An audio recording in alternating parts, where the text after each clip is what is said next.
নমস্কার, রাইজিং বাংলার পর্দায় আপনাদের সকলকে স্বাগত। আপনারা দেখছেন 9টার প্রাইম টাইম আর আপনাদের সাথে রয়েছে আমি মধুপ্রিয়া। শুরুতেই দেখে নেব আজকের হেডলাইন্স। সিএএ কে ঘিরে বার্তা, তৃণমূলকে শূন্য নামানোর হুঁশিয়ারি শুভেন্দুর। রেলের চাকরির নামে কোটি কোটি টাকার প্রতারণা ঘিরে চাঞ্চল্য। সোশ্যাল মিডিয়ায় কার্বাইড বিস্ফোরণে দৃষ্টিহীনতার ঝুঁকি। বিজেপির লোক বলেই মারধর, কালীপুজোর বিসর্জন ঘিরে সংঘর্ষ। ছট ঘাট সংস্কার নিয়ে তৃণমূল বিজেপির রাজনৈতিক দ্বন্দ্ব। ছটের আগে সীতারামপুর ঘাটে রেল ও পৌর নিগমের যৌথ সাফাই অভিযান। দক্ষিণ দিনাজপুরে দলীয় কর্মসূচিতে যোগ দিতে শনিবার দুপুরে বিশেষ ট্রেনে করে পুরাতন মালদা স্টেশনে যান রাজ্যের বিরোধী দলনেতা শুভেন্দু অধিকারী। সেখানে শুভেন্দু অধিকারী বলেন, যারা পূর্ববঙ্গ থেকে এসেছেন তাদের ভয় পাওয়ার কারণ নেই। সিএএতে আবেদন করলেই নাগরিকত্বের দায়িত্ব আমাদের। পাশাপাশি তিনি আরও দাবি করেন, আগামী বিধানসভা নির্বাচনে মালদায় অন্তত 6টি আসন পাবে বিজেপি, তৃণমূল হতে পারে শূন্য। কি বলছেন তিনি, শোনাবো। শনিবার দুপুরে স্পেশাল ট্রেনে করে ওল্ড মালদা স্টেশনে যান রাজ্যের বিরোধী দলনেতা শুভেন্দু অধিকারী। দক্ষিণ দিনাজপুরে দলীয় কর্মসূচিতে যোগ দিতে তিনি মালদা যান। স্টেশনে পৌঁছাতেই জেলা বিজেপি নেতৃত্ব ও কর্মীরা পতাকা, ফুলের তোড়া ও উত্তরীয় দিয়ে তাকে সংবর্ধনা জানান। শুভেন্দু অধিকারী জানান, যারা পূর্ববঙ্গ থেকে এসেছেন তাদের ভয় পাওয়ার কারণ নেই। সিএএতে আবেদন করলেই নাগরিকত্বের দায়িত্ব আমাদের। একই সঙ্গে তিনি দাবি করেন, আগামী বিধানসভা নির্বাচনে মালদায় অন্তত 6টি আসন পাবে বিজেপি, তৃণমূল শূন্য হতে পারে। মমতা ব্যানার্জি এবং তার পুলিশ, তার ইকোসিস্টেম বলছে অ্যাপ্লাই করবেন না, সব বন্ধ হয়ে যাবে। এটা ঠিক কথা নয়। আপনারা দেখেছেন পায়েলগাম ইনসিডেন্টে যে বিজন অধিকারী মারা গেছিল, গুলি করে তাকে হিন্দু বলে মেরে দেওয়া হয়েছিল, তার স্ত্রীকে আমরা 15 দিনের মধ্যে পার্মানেন্ট সিটিজেনশিপ সার্টিফিকেট দিয়ে আনিয়ে দিতে পেরেছি বা ভারত সরকার দিয়েছে। একইভাবে এখনো পর্যন্ত প্রায় 14,000 মানুষ সিএএ আবেদন করেছেন, কিন্তু তাদের কারোর চাকরিও যায়নি, তাদের সামাজিক সুরক্ষার বিভিন্ন কেন্দ্র রাজ্যের ভাতাও বন্ধ হয়নি, তাদেরকে সমস্যাতেও পড়তে হয়নি। আপনার মাধ্যমে বাংলাদেশ পার্শ্ববর্তী মালদা জেলার শরণার্থী হিন্দুদের কাছে বিরোধী দলনেতার গ্যারেন্টি এবং আবেদন, সিএএতে যত তাড়াতাড়ি পারেন অ্যাপ্লিকেশান করুন। ভোটার তালিকায় আপনার নাম থাকবে। আপনার যদি কোনো ক্ষতি হয়, আমি আমার কলিগদের নিয়ে, আমার এমএলএ কলিগ আছেন, BJP state secretary Gopal Saha, সাউথের প্রেসিডেন্ট আছেন অজয় গাঙ্গুলি, আমরা কথা দিয়ে যাচ্ছি, আমি অপোজিশন লিডার, আপনাদের গ্যারান্টার থাকছি, কোনো সমস্যা পাবে এটুকু আমি বলতে পারি। বিজেপি 6 থেকে শুরু করবে, 8ও হতে পারে, 9 হতে পারে। কোথায় গিয়ে থামবে আমি জানি না। একমাত্র যেখানে হিন্দু 8% আছে আমাদের সুজাপুর, সেই আসন ছাড়া 11টাতেই বিজেপি জেতার সম্ভাবনা আছে। হুগলির হিনমটরে রেলে চাকরি দেওয়ার নামে কোটি টাকার প্রতারণা।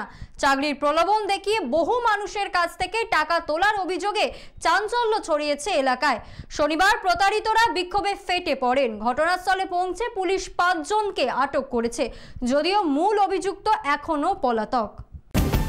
হুগলির হিন্দমোটরে রেলে চাকরি দেওয়ার নামে কোটি টাকার প্রতারণার অভিযোগে চাঞ্চল্য। অভিযোগে একটি অফিস খুলে বাংলার বিভিন্ন জেলা ও ভিন রাজ্যের মানুষদের কাছ থেকে রেলে মজদুর পদে চাকরির প্রতিশ্রুতি দিয়ে টাকা তোলা হয়। শনিবার প্রতারিত বহু মানুষ ওই অফিসের সামনে বিক্ষোভে ফেটে পড়েন। বিক্ষোভকারীদের মারধরের অভিযোগও ওঠে। খবর পেয়ে পুলিশ ঘটনাস্থলে পৌঁছে 5 জনকে আটক করে ও কিছু নথি উদ্ধার করে। প্রতারিতরা জানিয়েছেন তারা পুলিশে লিখিত অভিযোগ দায়ের করবেন। মূল অভিযুক্ত এখনো পলাতক। তার সঙ্গে একাধিক কেন্দ্রীয় মন্ত্রী ও আমলাদের ছবি ভাইরাল হয়েছে বলে জানা গেছে।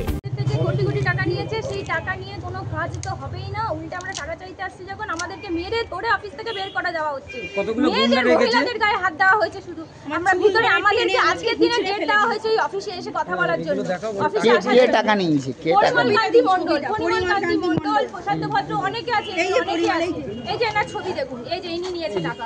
এই হচ্ছে পরিমল কান্তি আর এই হচ্ছে ডানহাত ইন্দুশেখর চক্রবর্তী। এদের বাড়ি কোথায় জানেন? পরিমল কান্তির বাড়ি হিলমোটরে, মেঘদূত ক্লাবের এখানে, আর ইন্দুশেখরের বাড়ি শেওড়াফুলি। না, এতে কোথায় মগরাহাটে 2014 সালে চাইল্ড ডেভেলপমেন্টে একটা চাকরি দেবে বলে গ্রামের মেয়েদের কাছ থেকে 20 জন করে বাচ্চা পড়ানো করে তাদের কাছ থেকে এরকম হাজার হাজার টাকা তুলেছে। আমি 10 লক্ষ টাকা আমি পাবো। রেলে চাকরি দেওয়ার নাম করে কোটি কোটি টাকা প্রতারণা করেছেন এবং ব্যাংক স্টেটমেন্ট দেখাচ্ছে তারা। এত মানুষ মিথ্যে কথা বলছে একসাথে। আজকে যদি ওরা মিথ্যে কথা বলে সেরকম তো আমাদের তো মানুষজন রয়েছে, আমরা তো রয়েছি। তো যদি কেউ বলে, তারা যদি নিজেরা প্রতারণা করে তো নিজেরা প্রতারণা থেকে বাঁচার জন্য তারা ব্লেম দেওয়া হচ্ছে। তার তো ব্যাংক স্টেটমেন্ট দেখাচ্ছে সরাসরি পরিমল কান্তিকে পয়সা দিয়েছে। কি বলবেন? ব্যাংক স্টেটমেন্ট নিয়ে এসে দেখাচ্ছেন। সেইটা নিয়ে কাজে কথা কথা ছিল, সেটা নিয়ে কথা কথা ছিল। যিনি মাথা তো মারধর করা হলো কেন মহিলাদের? মহিলারা অভিযোগ করছে মারধর করা হয়েছে। ধরুন একটা মহিলা যদি আপনার গায়ে এসে তাকে একাধিক মহিলা অভিযোগ করছে মারধর করা হয়েছে। আমরা গেটে ছিলাম, আমিও ছিলাম। যদি আমার গায়ের উপর কেউ পড়ে তো তাকে তো কি আপনাদের কাজটা কি আসলে এখানে এটাই বুঝতে চাইছি। সোশ্যাল সিকিউরিটি নিয়ে কাজ করা। সোশ্যাল সিকিউরিটি এই তো একটু আগে বললো রেলের মাল গোদাউনের ইউনিয়ন, এটা রেলের মাল গোদামের ইউনিয়ন, সেটা মাল গোদামে যে সোশ্যাল সিকিউরিটি নিয়ে আমরা কাজটা করি। রেল আপনাদের অ্যাফিলিয়েশন দিয়েছে ইউনিয়ন করার? আছে, সব কিছু ইউনিয়ন করার অ্যাফিলিয়েশন দিয়েছে, সেই কাগজটা একটু দেখাবেন। আপনাকে দেখাতে হবে, সেটা নিয়ে আপনাকে আসুন, আমাদের টাইম দেবেন, আমি আপনাকে সমস্ত ডকুমেন্ট দেব। মধ্যপ্রদেশের ভোপালের ঘটনার পর এবার মালদায় ছড়ালো আতঙ্ক। সোশ্যাল মিডিয়ার প্রভাবে বিপদে পড়ল একাধিক কিশোর। সোশ্যাল মিডিয়ায় দেখে কার্বাইড গান তৈরি করতে গিয়ে ভয়াবহ বিস্ফোরণ। দৃষ্টিহীনতার আশঙ্কায় হাসপাতালে ভর্তি 8 কিশোর ও 1 তরুণ। চিকিৎসকেরা বলছেন কার্বাইড ও জলের বিক্রিয়ায় তৈরি গ্যাসই এই দুর্ঘটনার মূল কারণ। মধ্যপ্রদেশের ভোপালের ঘটনার পর মালদায়ও ছড়ালো আতঙ্ক। কার্বাইড গান বিস্ফোরণে দৃষ্টিহীনতার ঝুঁকিতে পড়েছেন জেলার 8 কিশোর ও তরুণ। গাজলের 13 বছরের আকাশ বিশ্বাস ও হবিবপুরের 20 বছরের কিশোর বিশ্বাস সহ একাধিক আহতের চিকিৎসা চলছে। কিশোর বিশ্বাস জানান তাদের গ্রামের একটি ছেলে কার্বাইড গান বানিয়েছিল, তাতে আগুন ধরে যায়। নেভানোর সময় হাতে কার্বাইড লাগে, তারপর সেই হাত চোখে গেলে সমস্যা বাড়ে। এখন চোখে ঝাপসা দেখছে। চিকিৎসকরা জানিয়েছেন সোশ্যাল মিডিয়ায় দেখে কার্বাইড গান তৈরি করতে গিয়ে এই দুর্ঘটনা। চক্ষু বিশেষজ্ঞদের মতে ক্যালসিয়াম কার্বাইড ও জলের বিক্রিয়ায় উৎপন্ন অ্যাসিটিলিন গ্যাসই বিস্ফোরণের কারণ, যা চোখে গেলে স্থায়ী দৃষ্টিহানির আশঙ্কা থাকে। এতদিন আতঙ্ক ছিল যে ফায়ার ক্র্যাকার বা যে আতশবাজি সেটা কেটে যাওয়া, কিন্তু এবার কি হয়েছে, এবার একটা হঠাৎ করে আমরা দেখতে পাচ্ছি যে একটা নতুন জিনিস ভাইরাল হয়ে গেছে বাজারে। অনিয়ন্ত্রিতভাবে কোনো রেগুলেশন ছাড়া তৈরি হচ্ছে এবং বিক্রি হচ্ছে এবং খুব কম টাকায় পাওয়া যাচ্ছে, 150 থেকে 200 টাকায় পাওয়া যাচ্ছে এবং বাচ্চারাও সেটা খুব ইউজ করছে। এবার কী হচ্ছে, উইদাউট সুপারভিশন বা এই কার্বাইডটা কিন্তু একটা বিস্ফোরক। কার্বাইড জলের সংস্পর্শে আসলে কী হয়, সেটা একটা কম্পাউন্ড ওটা ভেঙে গিয়ে আমার অ্যাসিটিলিন গ্যাস হয়, যেটা থেকে আমার এমনি আগুন জ্বলে যায়। আর এর সঙ্গে যেটা ক্ষতিকর হয়, ক্যালসিয়াম হাইড্রক্সাইড একটা যৌগ তৈরি হয়। হাইড্রক্সাইড মানে হচ্ছে অ্যালকালি। হ্যাঁ, এবার নর্মাল ধরুন অ্যাসিড ইঞ্জুরি যদি হয়, অ্যাসিড যদি হার্ট পড়ে গেল বা অ্যাসিড পড়ে গেল চোখে, সেটার থেকে কিন্তু এই কার্বাইড ইঞ্জুরিটা অনেক বেশি ক্ষতিকারক। কেন? অ্যাসিড যখন প্রোটিনের সংস্পর্শে আছে তখন সেটা কোয়াগুলেট করে দেয়, করে একটা ব্যারিয়ার তৈরি করে দেয়। তার ফলে কি ওটা কর্নিয়ার ডিপে পেনিট্রেট করতে পারে না, ধরুন সুপারফিশিয়াল কর্নিয়ার ইঞ্জুরি করে। কিন্তু এই যে অ্যালকালি যেটা হচ্ছে, অ্যালকালি পেনিট্রেশন ক্ষমতা অ্যাসিডের থেকে অনেক বেশি, অনেক ডিপার টিস্যুতে ইঞ্জুরি করছে। তার সঙ্গে আমাদের যে কর্নিয়ার যে স্টেম সেল যেগুলো থাকে, যেখান থেকে আমার পরবর্তীতে আবার ভবিষ্যতে ইঞ্জুরি হলে কর্নিয়া রিপেয়ার হওয়ার চান্স থাকে, সেইগুলোকে কিন্তু ড্যামেজ করে দিচ্ছে হচ্ছে আমাদের অ্যালকালি এই কার্বাইড এবং ক্যালসিয়াম হাইড্রক্সাইড। হুগলির কোন্নগরে কালীপুজোর বিসর্জন ঘিরে উত্তেজনা ও রক্তারক্তি। শুক্রবার গভীর রাতে সাদুর ঘাটে বিসর্জন দিতে গিয়ে মারধরের ঘটনায় চাঞ্চল্য ছড়িয়েছে এলাকায়। বিজেপির অভিযোগ তৃণমূলের কর্মীরাই হামলা চালিয়েছে। তবে তৃণমূলের দাবি এটি নিছকই পাড়ার ঝামেলা, রাজনীতির সঙ্গে এর কোনো যোগ নেই। ইতিমধ্যেই ঘটনার তদন্ত শুরু করেছে পুলিশ। হুগলির কোন্নগরে কালীপুজোর বিসর্জন ঘিরে উত্তেজনা ও রক্তারক্তি। শুক্রবার গভীর রাতে সাধুর ঘাটে বিসর্জন দিতে গিয়ে বিজেপির স্থানীয় সভাপতি আকাশ রায় ও তার পরিবারের সদস্যদের মারধর করা হয় বলে অভিযোগ। ঘটনায় অন্তত 4 জন আহত হন। বিজেপির অভিযোগ তৃণমূলের লোকজন তাদের উপরে হামলা চালায়। তবে তৃণমূলের দাবি এটি সম্পূর্ণ পাড়াগত ঝামেলা, রাজনীতির সঙ্গে সম্পর্ক নেই। পুলিশ জানিয়েছে মারপিটের ঘটনা নিয়ে মামলা হয়েছে এবং তদন্ত শুরু হয়েছে। এর মতো আমাদের এবছরের 15তম বর্ষের পুজো ছিল। আমরা মায়ের নিরঞ্জন করতে কোন্নগর সাধুরঘাটে গিয়েছিলাম, আমার পাড়ার লোকেরা আমরা সবাই গিয়েছিলাম। আমরা আমাদের বিসর্জন শান্তিপূর্বভাবে করেছি। ওখানে সিসিটিভি সব রয়েছে, দেখলে দেখা যাবে। বিসর্জন করার পর আমরা উঠে আসার সময় কোনো এক দলের লোকেরা আমাদেরকে ধাক্কাধাক্কি করে, একদম ডাইরেক্ট বিসর্জন হয়ে যাওয়ার পরে। তো আমরাও পাল্টা বলি, কেন ধাক্কাধাক্কি করছিস? তো ওরা যে কোনো কারণে আমাদের কোনো একটা দলের কথা তুলে আক্রমণ করে। আমি হয়তো একটা দলের সাথে যুক্ত, এরা কিন্তু কেউ না, এরা আমাদের পাড়ার আমার ভাই দাদা, পাড়ার কাকু জেঠিমারা, ওরা একটা দল তুলে আক্রমণ করে রীতিমতো আমাদের উপর আক্রমণ করে। ইভেন তার বলপূর্বক ওরা এতগুলো লোক ছিল, আমাদের জাস্ট পাড়ার কয়েকজন কাকু জেঠিমা সমেত, আমার পাড়ার ভাই সমেত, পাড়ার ছেলেও স্টিচ পড়েছে দুটো, আপনারা রিপোর্ট দেখতে পাবেন। ওর ঘাড় ফাড় ছিঁড়ে দিয়েছে। আমার এক ছোট ভাই মাইনর ছেলে 14 বছর বয়স, পিঠ কামড়ে মাংস তুলে নিয়েছে, আর আমার তো দেখতে পাচ্ছেন অবস্থা। এইরূপ আক্রমণের আমরা তীব্র নিন্দা করি আমার পাড়ার লোকের সমেত। আমি পুলিশ প্রশাসনের কাছে অবিলম্বে দাবি করছি, বিগত এর আগেও কয়েক বছর আগে কোনো এক পুজোয়, আমি পুজোর নাম উচ্চারণ করবো না, ওই এক টিম আমাদের উপর পুনরায় আক্রমণ করেছিল। সেখানে হয়তো আমার পাড়ার লোক ছিল না, আমি ছিলাম, কোনো কারণবশত আক্রমণ করেছিল। আবার সেই আক্রমণ আমরা এবছর দেখতে পাই। কেন এরকম আক্রমণ করছে সেটা তারা জানে, কোনো এক দল ছিল। আমি বলে দিচ্ছি, আমার পক্ষ থেকে দাবি আছে, তারা রুলিং পার্টির কোন লোকজন, তৃণমূলের, অবশ্যই আমি তাদের কিছু কিছু লোকের মুখ শুনি, আমি একদম, তারা আমাকে নাম তুলে আক্রমণ করছে, কিন্তু এটা কোনো দলের পুজো নয়, এটা পাড়ার পুজো, এটা একটা পাড়ার পুজো, এরা সহ্য করতে পারে না। আসানসোলের দামোদর নদীর বরাকর ছট ঘাটের সংস্কারকে ঘিরে রাজনৈতিক উত্তেজনা চরমে। 67 নম্বর ওয়ার্ডের কাউন্সিলর টুম্পা চৌধুরী জানাচ্ছেন, দুর্গাপুজো থেকে 3টি ঘাটের সংস্কার কাজ চলছে। তবে বিজেপি দাবি করছে কাজের পোক্লেইন মেশিনটি বিধায়ক ডাক্তার অজয় কুমার পোদ্দারের উদ্যোগে এসেছে। পাল্টা তৃণমূলের জেলা যুবনেতা বিমান দত্ত বলছেন, বিধায়ক এখনো একটি নারকেলও ফাটাননি। এক কথায় ঘাট সংস্কারকে কেন্দ্র করে রাজনৈতিক দ্বন্দ্ব বৃদ্ধি পাচ্ছে।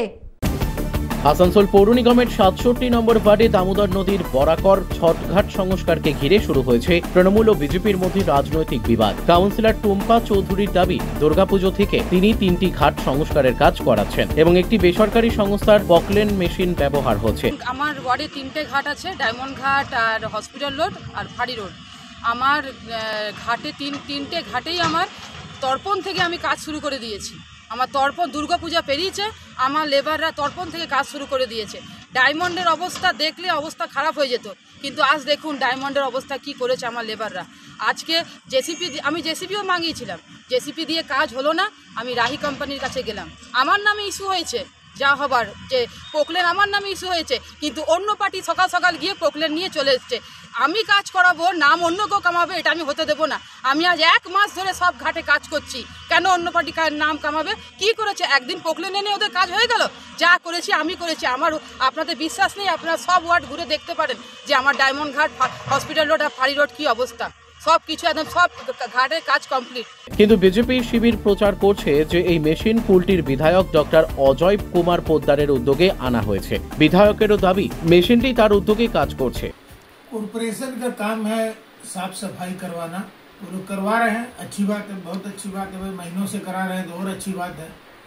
कल मैं बाबा जी घाट गया था, उसके पूर्ण निर्माण के लिए रास्ता पूर्ण रूप से स्वस्थ हो और बाकी नदी के किनारे जितने घाट हैं, जितने मशीन की जरूरत हो, मैंने रेल अधिकारियों से बात कर उसे निर्गत करने का प्रयास किया है और उसी के माध्यम से ये मशीनें जा रही हैं और जब तक काम पूर्ण नहीं होगा ये मशीनें कार्यरत रहेंगी। मैं किसी को छोटा करना नहीं चाहूँगा, महीने से दीदी बहन काम कर रही हैं तो बिल्कुल कर रही होंगी, इसमें कोई इनकार का प्रश्न नहीं उठता है। এদিকে জেলা যুব তৃণমূলের সাধারণ সম্পাদক বিমান দত্ত পাল্টা বলেন, বিধায়ক এখনো পর্যন্ত একটি নারকেলও ফাটাননি, ফলে ঘাট সংস্কার নিয়ে রাজনৈতিক উত্তেজনা বাড়ছে। যে ঘটনা ঘটেছে আমাদের 67 নম্বর ওয়ার্ডে, বিজেপির কাজই হলো এটা করা। আপনারা দেখুন কুলটিতে কোনো জায়গায় কোনো উন্নয়ন করেনিও না, কি উন্নয়ন করেছে না বলুন তো?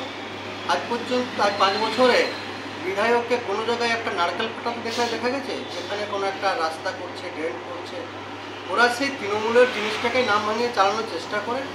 মিথ্যাচার দিয়ে কিছু হয় না, সাধারণ মানুষ জানে তৃণমূল কংগ্রেস কাজ করে, তৃণমূল কংগ্রেসের যারা আমাদের জনপ্রতিনিধি রয়েছে তারা কাজ করে। ছট উৎসবের আগে সীতারামপুর লোকো ট্যাঙ্ক ছট ঘাটে শুরু হয়েছে ব্যাপক সাফাই অভিযান। আসানসোল রেড মন্ডল ও পৌর নিগমের যৌথ উদ্যোগে ঘাটের সিঁড়ি, ব্রিজ এবং পুকুর এলাকায় চলছে পরিচ্ছন্নতার কাজ। স্থানীয় সমাজসেবী ও বাসিন্দারা পৌর নিগমের কার্যকর ভূমিকার প্রশংসা করছেন এবং মেয়রকে সম্মানিত করার ইচ্ছা প্রকাশ করেছেন।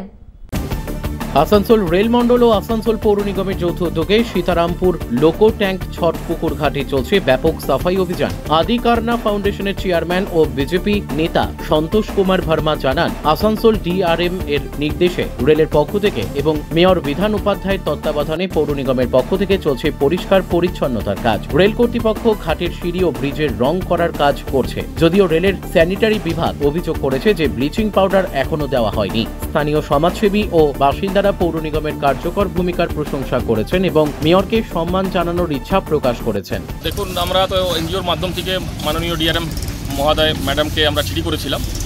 উনার দিক দিয়ে রেলের পক্ষ থেকেও এখানে কাজ হচ্ছে। আর সাথে সাথে আমি কর্পোরেশনকেও ধন্যবাদ দেবো কি মাননীয় মেয়র সাহেবের নেতৃত্বে যেভাবে কাজ চলছে যুদ্ধস্তরে দুর্গাপুজো থেকে চলছে। আজকে যা পরিষ্কার পরিচ্ছন্ন আপনি দেখছেন, এক সময় এই ঘটনাটা হয়েছিল 17-18 সময়, তখন ডিআরএম সাহেবের লাচার ব্যবস্থা, কর্পোরেশনের লচর ব্যবস্থার কারণে তখন পুরো পুকুরে ডুবি পাড় হয়ে গেছিলো। তখন রেলের থেকে যুদ্ধস্তরে 3 দিনের মধ্যে এমন পরিষ্কার পরিচ্ছন্ন হয়েছিল যেটা আজকেও মানুষ মনে করে। তখন থেকে একটা অভিযোগ মানুষের কাছে রয়ে গেছে কি পুকুরে পরিষ্কার না, লেকিন তারপর থেকে আজ 18, 19, 20, 5 বছর হয়ে গেছে। আপনি দেখছেন ক্লিনিংয়ের কাজ, দেখুন ব্রিজের রেলের কাজ চলছে, দেখুন পাশে রেলের কাজ চলছে, রেল রং করছে, ব্রিজকে রং করছে। দেখুন দেখুন কর্পোরেশনের পক্ষ থেকে আপনি দেখুন যুদ্ধস্তরে কাজ হচ্ছে। আর আমি একটা আপনার চ্যানেলের মাধ্যম থেকে ছোট্ট অভিযোগ করতে পারি কি আমাদের যে মেডিকেল টিম আছে রেলের স্যানিটারি ডিপার্টমেন্ট, সেটা ভালো, এখানে তার কোনো কাজ দেখা যাচ্ছে না। ইঞ্জিনিয়ারিং ডিপার্টমেন্ট ভালো কাজ করছে, আর স্যানিটারি ডিপার্টমেন্ট একদম নায়ার মতন কাজ করছে। আজকের মতো এই পর্যন্তই। ফিরে আসবো আগামী দিন ঠিক এই সময়। চোখ রাখুন রাইজিং বাংলার পর্দায়। দেখি বাংলার মুখ।